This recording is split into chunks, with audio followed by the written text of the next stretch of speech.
Salomão.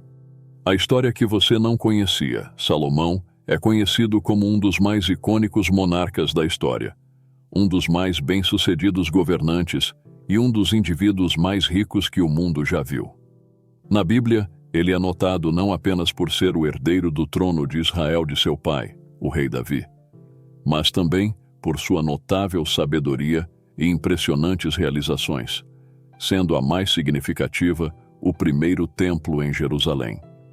Embora Salomão não seja mencionado no texto bíblico até os últimos dias de Davi, após isso, seu nome aparece cerca de 300 vezes apenas no Antigo Testamento e pelo menos 12 vezes no Novo Testamento. Além disso, o nome de Salomão é mencionado em outros documentos não bíblicos e envolvido em mitos judaicos que o ligam a uma série de práticas místicas e até sombrias, como um suposto domínio de demônios. Mas neste vídeo, você irá descobrir a verdadeira história de Salomão. Segundo a Bíblia, o rei Salomão era filho de Davi e Betsabá, que havia sido a esposa de Urias. Portanto, Salomão nasceu quando Davi já estava governando de Jerusalém. Ele também é conhecido na Bíblia pelo nome Gedidias, que significa amado do Senhor. Salomão governou Israel por cerca de 40 anos, aproximadamente entre 971 e 931 a.C. Não há praticamente nenhuma informação sobre a vida inicial e juventude de Salomão, mas considerando as informações bíblicas sobre a vida familiar de Davi, podemos estabelecer um parâmetro sobre o tipo de ambiente em que Salomão se desenvolveu. Sabemos que Davi tinha várias esposas, e isso resultou em muitos problemas entre suas esposas e seus filhos, que lideraram as mais diversas intrigas, geralmente em busca de prestígio e poder. De fato, o próprio Salomão aparece na história bíblica em um contexto de grande tensão na família real, em meio a uma disputa pelo trono de Israel, pois o rei Davi estava idoso e mais fraco. Antes disso, Absalão, que era meio-irmão de Salomão, já havia tentado usurpar o trono de seu pai, mas não foi bem-sucedido. No entanto, algum tempo depois, o filho mais velho sobrevivente de Davi, chamado Adonias, tentou repetir o mesmo movimento de Absalão, proclamando-se rei sobre Israel. Adonias conseguiu até ganhar o apoio de Joabe, o ex-general de Davi, e do sacerdote Abiatar, e tentou de todas as formas ocupar o trono de seu pai, inclusive realizando uma celebração de coroação. Quando souberam do plano de Adonias, Betsabá, o profeta Natã, o sacerdote Zadok e outros aliados, trabalharam para fazer Davi lembrar da promessa ainda não cumprida sobre Salomão, de que ele seria seu sucessor. Assim, Davi deu ordem sobre a ascensão de Salomão ao trono, e ele foi coroado rei de Israel, sendo ungido por Zadok. Provavelmente, quando foi coroado rei, Salomão não tinha mais de 18 anos. O reinado de Salomão foi extenso, abrangendo 4 décadas de governo. Mas os estudiosos debatem se seu período de reinado ocorreu aproximadamente entre 971 e 931 a.C., ou entre 960 e 920 a.C., sendo a primeira possibilidade a mais provável. Logo após a morte de Davi, o rei Salomão seguiu as instruções de seu pai e agiu conforme para solidificar sua posição como rei e desmantelar qualquer oposição. Assim, ele ordenou as mortes de Adonias e Joabe e o exílio de Abiatar, e então começou a reinar sem oposição interna. O rei Salomão recebeu de Davi um vasto território de aproximadamente 128 mil quilômetros quadrados. Durante seu reinado, Salomão melhorou significativamente as condições internas de Israel. Ele substituiu as antigas divisões tribais por uma divisão de seu território em 12 distritos administrativos, cada um com um oficial nomeado pelo rei.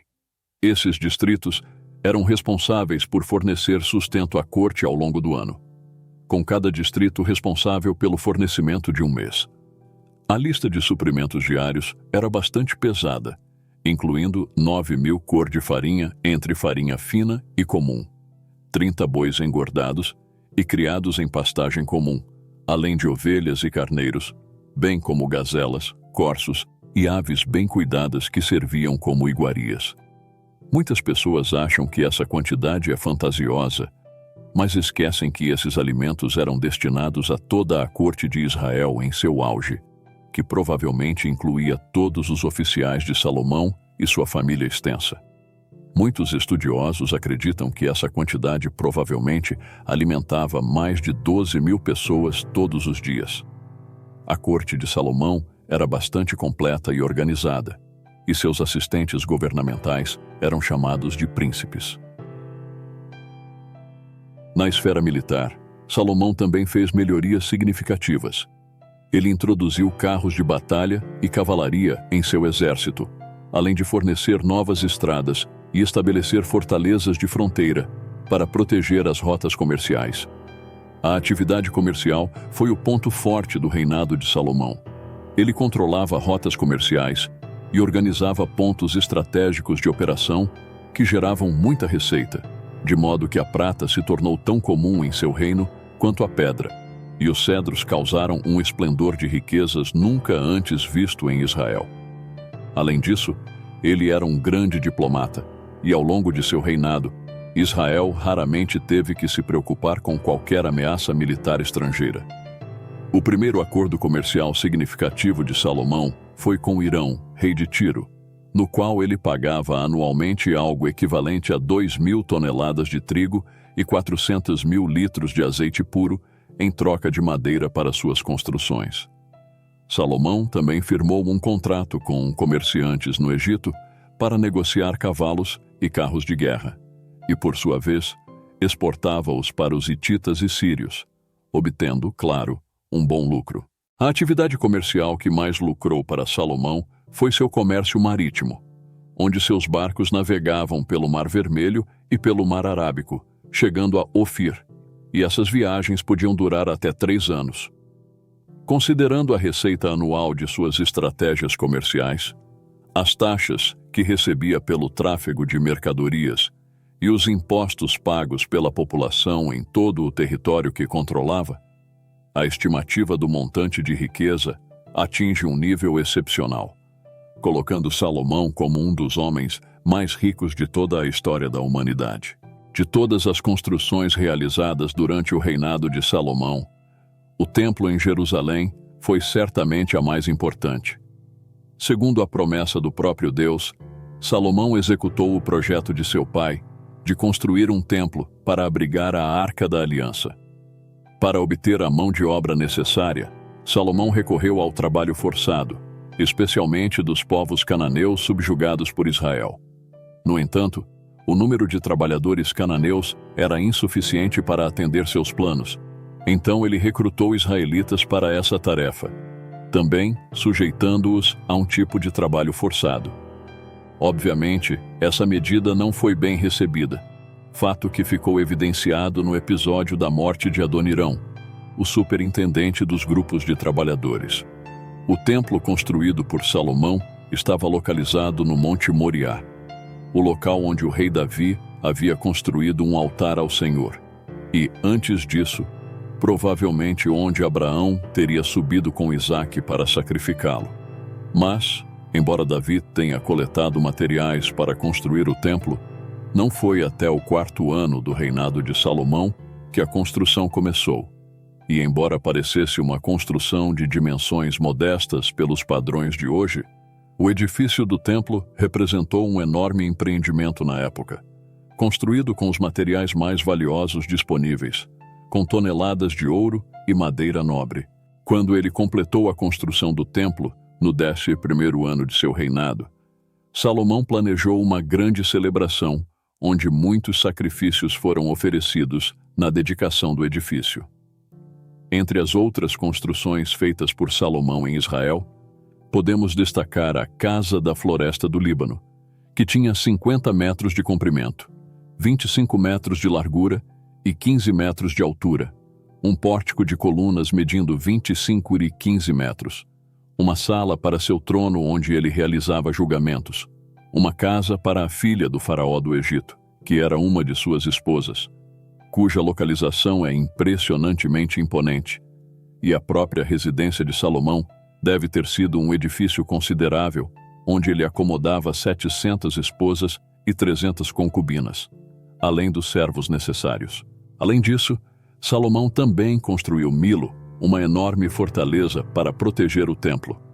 Como sabemos, além de sua riqueza, Salomão era conhecido por sua sabedoria. Na Bíblia, lemos o registro do sonho que Salomão teve, onde o Senhor apareceu a ele e perguntou o que ele mais queria receber. Salomão poderia ter pedido riquezas, longevidade ou honra, mas o jovem rei pediu sabedoria. Ele pediu um coração compreensivo para que pudesse governar seu povo com prudência. Um dos episódios bíblicos que mais destaca a sabedoria de Salomão é aquele em que duas mães aparecem em sua presença disputando um recém-nascido. O caso era bastante difícil, pois não havia testemunhas, mas, com grande sabedoria, Salomão propôs que o menino fosse dividido em duas partes para resolver o problema. Diante da possibilidade da morte de seu filho, a verdadeira mãe preferiu entregar o menino à mulher impostora, e isso fez com que Salomão julgasse o caso impecavelmente. A sabedoria de Salomão também pode ser vista em toda a literatura que ele produziu.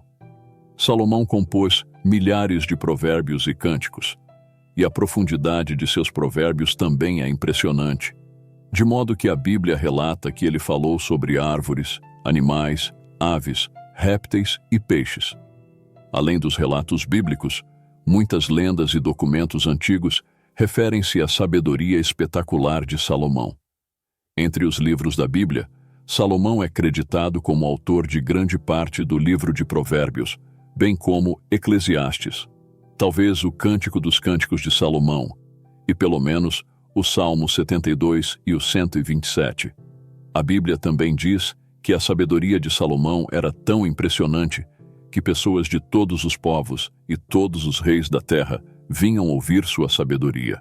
E uma dessas visitas foi feita pela rainha de Sabá, que veio dos confins da terra para ouvir pessoalmente a sabedoria do rei Salomão. A rainha de Sabá fez muitas perguntas e enigmas a Salomão, e o rei respondeu inteligentemente a todas as suas perguntas, deixando-a completamente impressionada.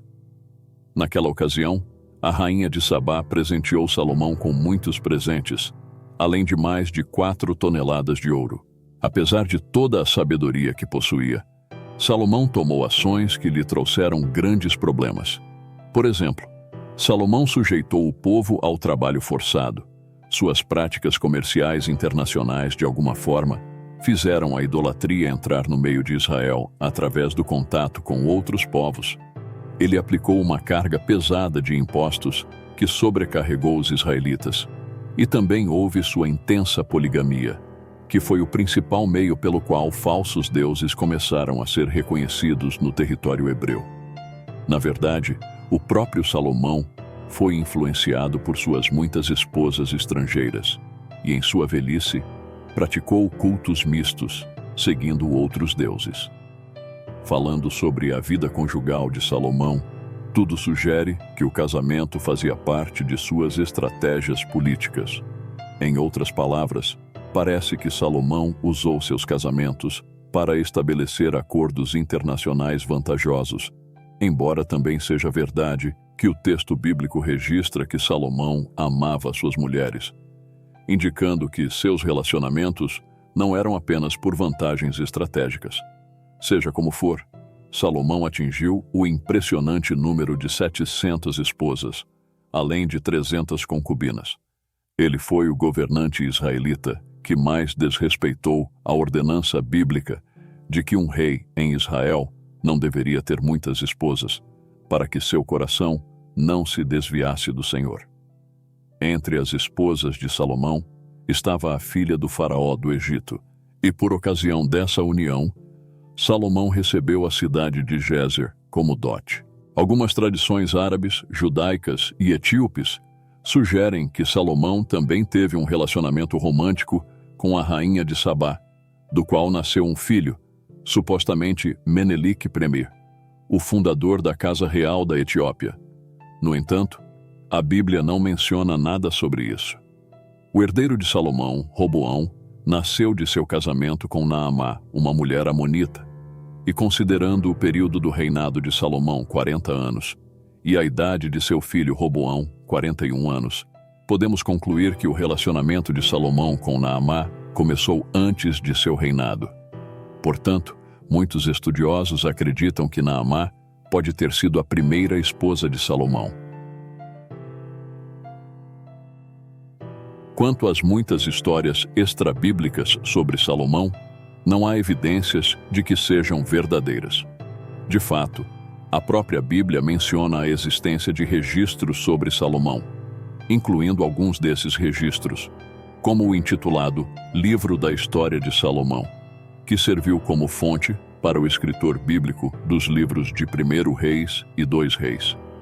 No entanto, esses materiais foram perdidos, ou seja, não existem mais. O que resta hoje são apenas lendas e escritos fantasiosos, produzidos principalmente por adeptos de um ramo mais místico do judaísmo posterior.